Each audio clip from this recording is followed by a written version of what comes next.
Hello friends, welcome back to my channel Gyan Sankalp. तो friends, ये मेरा पॉलिटिकल साइंस यानी राजनीतिक विज्ञान के 1000 सीरीज़ का पार्ट 31 है। इससे पहले मैंने 30 पार्ट अपने चैनल पे अपलोड कर रखा है। अगर आपने उसे नहीं देखा है तो आप प्लेलिस्ट बनी है इसकी, आप जाके उसे देख लीजिए। इसमें मैं यूजीसी नेट की प्रीवियस ईयर के क्वेश्चन करा रही हूँ और साथ ही साथ मैं क्लास स्टार्ट होने से पहले आपको आर्टिकल बताती हूँ, ताकि आपको आर्टिकल भी धीरे धीरे सारे याद हो जाए, इंडियन कॉन्स्टिट्यूशन के आर्टिकल। तो फ्रेंड्स, पिछली क्लास में मैंने संघ और राज्य के बीच संबंध की विधायी संबंधी आर्टिकल बताए थे। आज मैं संघ और राज्य के प्रशासनिक संबंध से संबंधित आर्टिकल बताऊंगी। तो सबसे पहले मैं आपको फिर से याद दिला दूं कि जो विधायी संबंध आर्टिकल है वो 245 से स्टार्ट होके विधायी 245 से 250 तक विधायी संबंध है और 256 से लेकर 260 तक प्रशासनिक संबंध है। तो आज एक एक करके प्रशासनिक संबंध से रिलेटेड आर्टिकल को हम जानते हैं। तो सबसे पहले 256 क्या बोलता है, इसमें क्या बोला गया है? इसमें बोला गया है कि संघ की और राज्य की बाध्यता, संघ की और राज्य की बाध्यता, यानी 256 इसमें बोला। 257 में बोला कुछ दशाओं में राज्यों का संघ पर नियंत्रण, कुछ दशाओं में राज्यों पर संघ का नियंत्रण। 257 कब बोलता है? राज्यों को सशस्त्र बलों अथवा संघ के अन्य बलों की तैनाती में सहयोग, ये निरस्त हो चुका है, ठीक है, फिर इस पे ध्यान नहीं देंगे। फिर 258 क्या बोला? कुछ दशाओं में राज्यों को शक्ति प्रदान करने आदि की संघ की शक्तियां। 258 क में बोला गया संघों को कृत्य सौंपने की राज्यों की शक्तियां, मतलब कार्य सौंपने की शक्तियां। 259 में पहली अनुसूची के भाग बी में राजस्व में सशस्त्र बल। 260 में भारत के बाहर के राज्य क्षेत्रों के संबंध में संघ की अधिकारिता। 261 में सार्वजनिक कार्य अभिलेख और कार्यकारी कार्यवाही। 262 में अंतरराज्यीय नदियों या नदी दोनों के जल संबंधी विवादों का न्याय निर्णय। 263 अंतरराज्यीय परिषद के संबंध में उपबंध। देखो 263 वेरी इंपॉर्टेंट। सबसे पहले तो ये जान लो कि 256 से 263 तक प्रशासनिक संबंध के बारे में दिया गया आर्टिकल। कभी ये भी पूछेगा कि प्रशासनिक किससे संबंध कितने से कितने तक है, विधायिका कितने से कितने तक है, संघ और राज्य की वित्तीय संबंध कितने से कितने तक है। तो देखो 245 से लेकर 255 तक विधायी संबंध है संघ राज्य के। 256 से लेकर 263 तक प्रशासनिक संबंध है। 264 से लेके आपको 293 तक वित्तीय संबंध है। तो आज मैंने प्रशासनिक, और इसमें प्रशासनिक संबंध में सबसे इंपॉर्टेंट आर्टिकल, ये आपने बहुत बार क्वेश्चन में देखा होगा, 263 आर्टिकल पूछा जाए, अंतर्राज्यीय परिषद के जो बना हुआ उसके बारे में उपबंध दिया गया है। तो फ्रेंड्स, इसमें ये 263 वेरी वेरी इंपॉर्टेंट, और कहाँ से स्टार्ट होता है ये आप जान लो। मैं सारे आर्टिकल इसलिए बता रही हूँ तो कभी कभी ऑप्शन में आपको एलिमिनेट करने में मदद मिल जाएगी। सारे आर्टिकल तो एक एक करके ऐसे याद नहीं होंगे, लेकिन कम से कम इतना तो आपको पता रहेगा चाहिए इससे रिलेटेड आर्टिकल था, तो ये तो ऑप्शन में नहीं होगा। ये ही मेरा उद्देश्य है कि आपके आर्टिकल वाले क्वेश्चन एक भी गलत ना हो। और आप शुरू से लेके अभी तक जितनी भी मैंने वीडियो डाली है, अगर आप एक एक करके सीरियल वाइज 2-3 बार देख लोगे तो मुझे नहीं लगता ना आपको आर्टिकल से दिक्कत होगी, और ना जो क्वेश्चन मैं करा रही हूँ, क्वेश्चन जो मैं यूजीसी नेट का करा रही हूँ साथ में मैं एक्सप्लेन भी कर रही हूँ, तो उससे रिलेटेड देखो टॉपिक वही होता है। हाँ, क्वेश्चन रिपीट नहीं होता है, लेकिन क्वेश्चन को मॉडिफाई करके पूछा जाता है। तो फ्रेंड्स, अगर आपको किसी वजह से मेरा चैनल हेल्पफुल लग रहा है, आपकी प्रिपरेशन को बूस्ट कर रहा है, तो प्लीज़ आप मेरे चैनल को सब्सक्राइब कीजिए और मेरे वीडियो को लाइक कीजिए, अपने फ्रेंड में शेयर कीजिए। तो मैं ऐसे ही आपके लिए एग्ज़ाम ओरिएंटेड वीडियो लेके आऊँगी, ताकि आपके प्रिपरेशन में मैं कुछ सहयोग दे पाऊँ, ठीक है। मेहनत तो आपको करनी पड़ेगी फ्रेंड, लेकिन मैं अपनी तरफ से कुछ सहयोग कर पाऊँ कि आपको सही रास्ता दिखा पाऊँ। कि जैसे देखो, अगर ये आप मेरे चैनल पे आपको ऑलरेडी पॉलिटिकल थ्योरी की भी क्लास मिल जाएगी और अच्छे से मैंने समझाया है। इसके अलावा कंपैरेटिव पॉलिटिक्स भी मैंने स्टार्ट की है। जो जो बच्चों को ज़्यादा टफ लगता है वो पहले मैंने स्टार्ट किया है टॉपिक। जैसे पॉलिटिकल थ्योरी बच्चों को थोड़ी बोरिंग लगती है तो वो मैंने स्टार्ट किया पहले, फिर मैंने कंपैरेटिव किया है, फिर कंपैरेटिव ख़त्म हो जाएगा फिर इंटरनेशनल पॉलिटिक्स कराऊंगी, और साथ साथ मैं अपने हिस्ट्री की भी क्लासेस लेके आई हूँ। कुछ क्लासेस मेरे चैनल पे आपको है, अगर आप यूपी टीजीटी पीजीटी के एस्पायरेंट हो, अगर आपका 2 सब्जेक्ट कॉम्बिनेशन है हिस्ट्री और पॉलिटी, तो आपके लिए बेस्ट है। मैं हिस्ट्री की भी पूरी जो सिलेबस के अकॉर्डिंग है वो कवर करा दूंगी, बस आपको मुझे सपोर्ट करना पड़ेगा फ्रेंड। चलो तो आज का क्लास स्टार्ट करते हैं। 60 क्वेश्चन तक मैंने पिछले क्लास में बता चुकी है, आज 61 क्वेश्चन से हम करेंगे। तो 61 क्वेश्चन क्या बोलता है, 61 क्वेश्चन है, एक बार मैं पढ़ती हूँ, आप सुनो।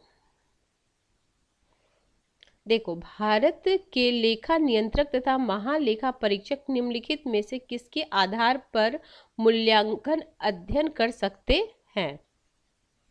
तो स्वयं की पहल पर, वित्तीय समिति के अनुरोध पर, व्यवस्थापिका के निर्देश पर, मंत्रालय के संगठन एवं विधि विभाग द्वारा, मेथड्स डिवीजन के अनुसार। तो इसमें option D is right answer, यानी 1, 2 और 3। फिफ्थ नहीं होगा, फिफ्थ को एलिमिनेट कीजिए। फिफ्थ में क्या बोला गया है, मंत्रालय के संगठन एवं विधि विभाग। देखो फ्रेंड, जब आप क्वेश्चन करते हो ना, सिर्फ क्वेश्चन को नहीं, क्वेश्चन में क्या नहीं होगा, क्वेश्चन को बहुत अच्छे तरीके से पढ़ो। सिर्फ मतलब ये नहीं है कि बस मैं तो प्रैक्टिस, इसके बाद में प्रैक्टिस सेशन लाऊं जिसमें सिर्फ मैं क्वेश्चन बताऊंगी, आंसर बताऊंगी, लेकिन ये मैं आपको टॉपिक भी समझाने के हिसाब से कर रही हूँ कि ताकि आपका पूरे जो पॉलिटिकल साइंस का सब पार्ट है, जैसे सब पार्ट सारा है ना, कंपैरेटिव है, एडमिनिस्ट्रेटिव है, इसमें तो सारा क्वेश्चन है, तो सारे का एक रोड मैप आपके माइंड में बन जाएगा कि इससे ऐसे ऐसे क्वेश्चन बनते हैं और इससे टॉपिक से क्वेश्चन पूछा जाता है। देखो, टॉपिक रिपीट होते, क्वेश्चन भले रिपीट हो ना हो, लेकिन टॉपिक हर एग्जाम में रिपीट होता ही होता है। आप किसी भी एग्जाम को देख लो, अगर किसी, देखो आप अगर यूजीसी नेट के एस्पायरेंट है तो ये बहुत हेल्पफुल है। अगर आप किसी अदर स्टेट के भी एग्ज़ाम दे रहे हो, अगर सब्जेक्ट आपका पॉलिटिकल साइंस है, तो मोर और लेस सिलेबस आपका यूजीसी नेट के हिसाब से ही रहता है, और ये जो क्वेश्चन सीरीज है आपको काफ़ी हेल्प करेगा। आगे है, तो क्या क्या आंसर हो गया, स्वयं की पहल कर सकता है, वित्तीय समिति के अनुरोध पे भी कर सकता है, व्यवस्थापिका के निर्देश पे भी कर सकता है। तो भारत के संघ लोक लेखा, भारत के लेखा नियंत्रक और महालेखा परीक्षक स्वयं की पहल एवं वित्तीय समिति के अनुरोध पर तथा व्यवस्थापिका के निर्देश पर मूल्यांकन अध्ययन कर सकता है। उल्लेखनीय है कि लेखा नियंत्रक एवं महालेखा परीक्षक के कर्तव्य एवं शक्तियों का लेखा नियंत्रण महालेखा परीक्षक शक्तियों का अधिनियम 1971 में उल्लेख किया गया है। इस अधिनियम के अंतर्गत लेखा नियंत्रक तथा महालेखा परीक्षक का यह उत्तरदायी है कि वह भारत सरकार तथा राज्य सरकार एवं केंद्र शासित क्षेत्रों के व्ययों पर प्राप्तियों का लेख परीक्षण करे। अब तथ्य क्या है, संबंधित तथ्य, तो जब वर्तमान समय में लोक लेखा समिति का महालेखा परीक्षक अपने अतिरिक्त कर्तव्यों में सरकारी कंपनियों एवं वैधानिक निगमों का लेखा परीक्षण करता है। लेखा नियंत्रण महालेखा परीक्षक का कर्तव्य यह भी है कि वह सार्वजनिक लोक लेखा समिति के कार्यों में सहायता करता है। सर्वप्रथम महालेखा परीक्षक को संवैधानिक मान्यता वर्ष 1919 में भारत सरकार अधिनियम के साथ दी गई। भारत शासन अधिनियम 1935 के दिन इसके पद के स्तर एवं महत्व में वृद्धि की गई।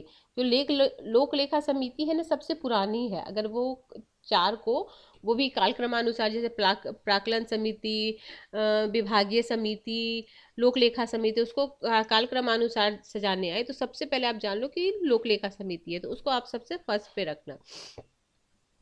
अगला क्वेश्चन है, लोक नीति की सार्थकता के बारे में निम्नलिखित कथनों में कौन सा सही है? लोक नीति की सार्थकता के बारे में, तो लोक नीति सामाजिक आर्थिक विकास में सहायक है। लोक नीति राष्ट्रीय एकता एवं अखंडता को बनाए रखने में सहायक है।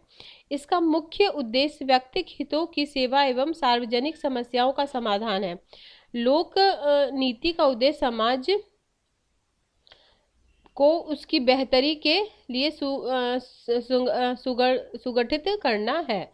तो ऑप्शन सी इसका आंसर है। फर्स्ट, सेकंड और फोर्थ, थर्ड एलिमिनेट करेंगे हम, तो हम बाकी ऑप्शन फिर से पढ़ते हैं।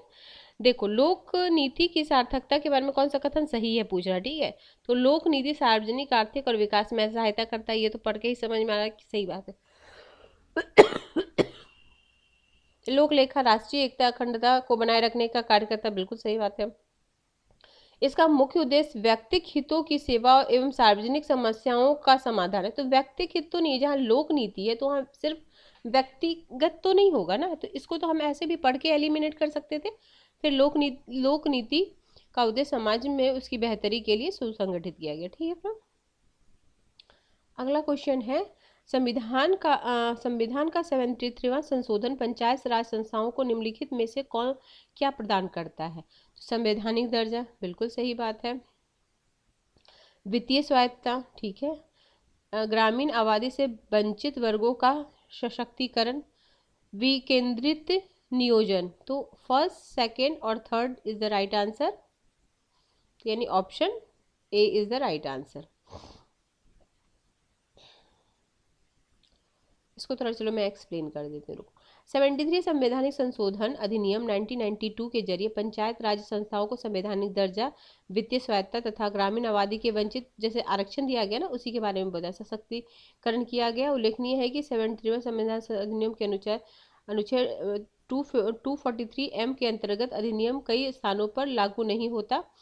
ये क्षेत्र 5वीं अनुसूची में उल्लेखित क्षेत्र है। 6ठी अनुसूची में उल्लेखित क्षेत्र पेशा 1996 के अंतर्गत उल्लेखित क्षेत्र को अन्य आदिवासी क्षेत्रों इस अधिनियम के जरिए प्रत्येक पंचायत में अनुसूचित जाति अनुसूचित जनजाति के लिए पदों का आरक्षण और महिलाओं के लिए 1/3 पद आरक्षित किए गए हैं। पंचायत राज संस्थाओं को 11वीं अनुसूची में 29 कार्य दिए गए हैं और जो महानगर पालिका है उसमें 18 कार्य दिए गए और 12वीं अनुसूची हो जाएगी उसमें।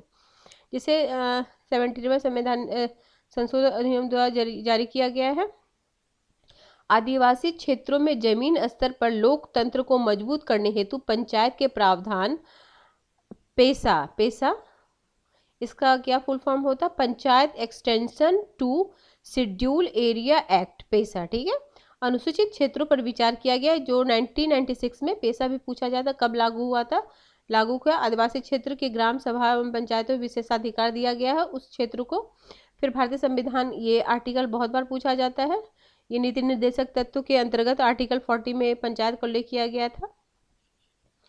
ठीक है फ्रेंड्स, आगे मैं पंचायत से रिलेटेड आर्टिकल आपको अपने क्लास में बता चुकी। जैसे मैं क्लास स्टार्ट होने के पहले आर्टिकल बताती हूँ, मैं 2-3 क्लास में पंचायत से रिलेटेड आर्टिकल बताई ताकि वो आर्टिकल मोस्ट इंपॉर्टेंट है जो आपको कभी गलत ना हो। 2-3 क्लास में हम लगातार सुन लोगे तो वो आर्टिकल आपको अच्छे से याद हो जाएगा। फिर है निम्नलिखित राष्ट्रीय जल नीति 1912 में प्रमुख विशेषता कौन सी है? तो देखो, जल विनियमन प्राधिकरण की स्थापना, जल पुनर्चक्रण एवं पुनर्प्रयोग को प्रोत्साहित करना, जल संसाधन की परियोजनाओं के रखरखाव में सामुदायिक भागीदारी, जल उपभोगकर्ता एसोसिएशन को वैधानिक शक्ति प्रदान की जानी चाहिए। तो इसका सारा ऑप्शन सही है, सारा सही है। देखो, राष्ट्रीय जल नीति 2012 के जरिए, ये आप एक बार पढ़ लेना। चलो मैं ही पढ़ के सुना देती हूँ। देखो, राष्ट्रीय जल नीति 1912 के जरिए जल विनियमन प्राधिकरण की स्थापना की गई जिसमें जल पुनर्चक्रण और जल पुनः प्रयोग को प्रोत्साहित किया गया। यह जल संसाधन की परियोजनाओं के रखरखाव में सामुदायिक भागीदारी को प्रोत्साहित करता है तथा इस नीति के अनुसार जल उपयोगकर्ता एसोसिएशन को वैधानिक शक्तियां प्रदान की जानी चाहिए। उल्लेखनीय है कि इसके पूर्व राष्ट्रीय जल नीति 2002 में जारी की गई थी तथा सर्वप्रथम राष्ट्रीय जल नीति 1987 में जारी किया गया। राष्ट्रीय जल नीति 1912 के अनुसार नए नदी क्षेत्रों, जल निकायों एवं अवसंरचना का संरक्षण सामुदायिक सहभागी के माध्यम से एक नियोजन पद्धति से शुरू किया जाना चाहिए। इस नीति के अनुसार अंतर्राष्ट्रीय नदियों के जल के बंटवारे और प्रबंधन हेतु सर्वोपरि राष्ट्रीय हितों को ध्यान में रखते हुए तटवर्ती राज्यों के परामर्श से द्विपक्षीय आधार पर विचार विमर्श किया जाना चाहिए।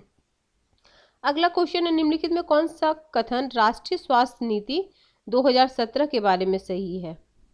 देखो, ये 2019 का क्वेश्चन है तो इसमें ये सब सोचो करंट से ही क्वेश्चन पूछा गया। ये 2017 का जो राष्ट्रीय स्वास्थ्य नीति बना था उसे, ये 2019 का क्वेश्चन है।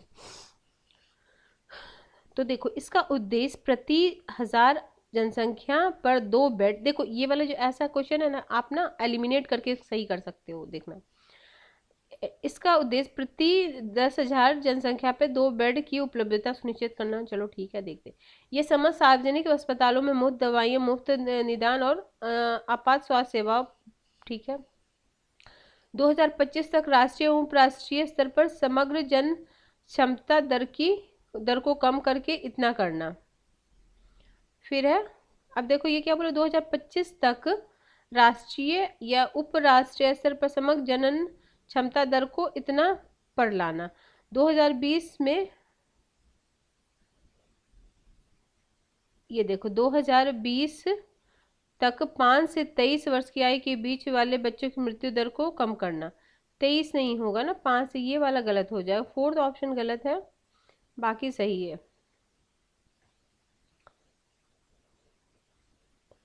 आगे है आपका, अगर आप पढ़ना चाहो इसे तो प्लीज़ आप वीडियो को रोक के पढ़ सकते हो। ठीक है फ्रेंड, आगे चलते हैं। आगे है कॉलम 1 कॉलम 2 को मिलाना है। मार्क्स का अलगाववाद का सिद्धांत, एलिनेशन थ्योरी, अलगाववाद, वस्तुकरण, विसंबंध समकालीन सिद्धांत, एक आयामी व्यक्ति, विकसित औद्योगिक समाज की विचारधारा पर अध्ययन। तो इसका देखो, एक का इसमें दिए थे मार्क्स ने अलगाववाद की थ्योरी, इसमें दिया था economic and the philosophical manuscript. ये मैंने आपको बहुत 2-3 बार, अगर आप मेरी क्लास देखे होगे तो आपने ये पढ़ा होगा। तो इसमें तो देखो 2 ऑप्शन तो हमें ये, फिर देखते हैं अलगाव का वस्तुकरण, तो ये बोले हैं आपको जॉर्ज ल्यूकाच। फिर विसंबंधन का समकालीन सिद्धांत, ये तीसरा, सॉरी सेकंड में तीसरा है। ठीक है, हाँ सेकंड में तो हम तीसरा लगाए, हाँ ठीक है। और फिर है ये है सेकंड, थर्ड का 2 एरिक फॉर्म्स, विसंबंधन का समकालीन सिद्धांत, थर्ड का ये, चलो यहाँ पे देख लो। देखो मार्क्स का अलगाव सिद्धांत इकोनॉमिक में, ठीक है। अलगाववाद का वस्तुकरण जॉर्ज लुकास, विसंबंधन समकालीन सिद्धांत एरिक फॉर्म, एक आयामी व्यक्ति, विकसित और औद्योगिक समाज की विचारधारा हर्ज मार्क्यूज। देखो हर्ज मार्क्यूज ने अपनी प्रसिद्ध पुस्तक one dimension man, studies in ideology of the advance industrial society 1968 के अंतर्गत यह तर्क दिया कि पूंजीवाद के ने जनसंपर्क के समाधान को बड़ी चालाकी से इस्तेमाल करते हुए पीड़ित वर्ग के असंतोष को संवेदनहीन बना दिया, क्योंकि वह तुच्छ भौतिक इच्छाओं को उत्तेजित करता है। मार्क्यूज कहता है कि मनुष्य का बहुआयामी व्यक्तित्व लुप्त हो गया है। जॉर्ज लुकास ने अपनी रचना, अब इन सब की रचना भी पूछ सकता है, नाम दे दे और उसको मैच द फॉलोइंग करनी। तो जॉर्ज लुकास की रचना कौन सी है? History and the class consensus 1923। फिर है मार्क्स का तो पता ही है 84 में, ठीक है। अगला है मैच द फॉलोइंग। फिर है जयप्रकाश नारायण, राम मनोहर लोहिया, मोहम्मद इकबाल, जियाउद्दीन। इसमें जो आपको पहले पता हो उसको आप लगा। देखो फतवा जहांदारी किसकी है, आपको आई थिंक पता होगा, तो ये तो 4th ही है, इनका ही है फतवा जहांदारी, बर्नी का है। फिर आपका जयप्रकाश नारायण वाई सोशलिज्म, ये भी आपको आई थिंक पता होना चाहिए या होगा पता। फिर कोई फ्रेंड नहीं, अगर आपको पता है तो बहुत अच्छी बात है, नहीं पता तो कोई बात नहीं, हम तो सीखने के लिए ही यहाँ क्लास में आए हैं ना। तो जो आता है तो अच्छी बात है, नहीं आता तो कोई बात नहीं, आप उसे 2-3 बार सुन लेना। अगर जो बिल्कुल याद ना हो उसके लिए फिर आप शॉर्ट नोट्स बनाना। मैंने अपने बहुत सारे क्लास में बताए हाउ टू मेक नोट्स। देखो 2 तरह के नोट्स बनते हैं, एक तो लॉन्ग नोट, अगर आपके पास टाइम है 4-5 महीने आपके एग्जाम में है तो आप लॉन्ग नोट्स बनाओ। फिर जब एग्जाम के 2 महीने तो उसी लॉन्ग नोट्स को शॉर्ट नोट्स में कन्वर्ट करो। अगर शॉर्ट नोट्स में नहीं कन्वर्ट करो तो उसको मार्कर से हाईलाइट करो। और अगर आपके पास कम टाइम है तो आप प्लीज़ शॉर्ट नोट्स बनाओ, क्योंकि एग्ज़ाम के टाइम में कोई लॉन्ग नोट्स नहीं पढ़ सकता है। और जो ईस्वी सन वाला है, जो फैक्ट वाला है, उसको तो आप हर दिन, जैसे मान लीजिए आज आपने पढ़ा तो 10 मिनट उसके लिए हर दिन निकाल लो, हर दिन बार बार देखोगी ना जो चीज़, याद मत करने का प्रेशर मत डालो कि मुझे याद करना है, बस आप बार बार वो देखो तो आपके माइंड में ऑलरेडी वो फिट हो जाता है। अब इसके ईस्वीसन भी दिया हुआ, अगर कभी ऐसे इस तरह के थिंकर से भी पता चलता है कि कब थिंकर कौन थे, तो ऐसे भी आप इसका ईस्वीसन एक बार ऐसे पूछता तो नहीं है, बट एक बार नज़र आ जाए कि कोई, तो इनका ये याद रख लो कि अब 1936 में किए थे, और 36 में कोई और इवेंट हुआ तो रिलेटेड कुछ कर लो, ऐसे भी याद कर सकते हो। अब ये है फिर 68 क्वेश्चन है, तालिका 1 तालिका 2 को मैच करना। तो मेरी वॉल्सनक्राफ्ट, ग्रामसी, फ्रेंच फेनन, जॉन रॉल्स। तो देखो मेरी वॉल्सनक्राफ्ट का क्या है, ये तो आपको vindication of right of women, ये तो आपको ये 3। फिर ग्रामसी का क्या हो जाएगा, द प्रिजन नोटबुक। फिर हो जाएगा फ्रेंच फेनन का द रेज ऑफ अर्थ। फिर जॉन रॉल्स का पॉलिटिकल लिबरलिज्म।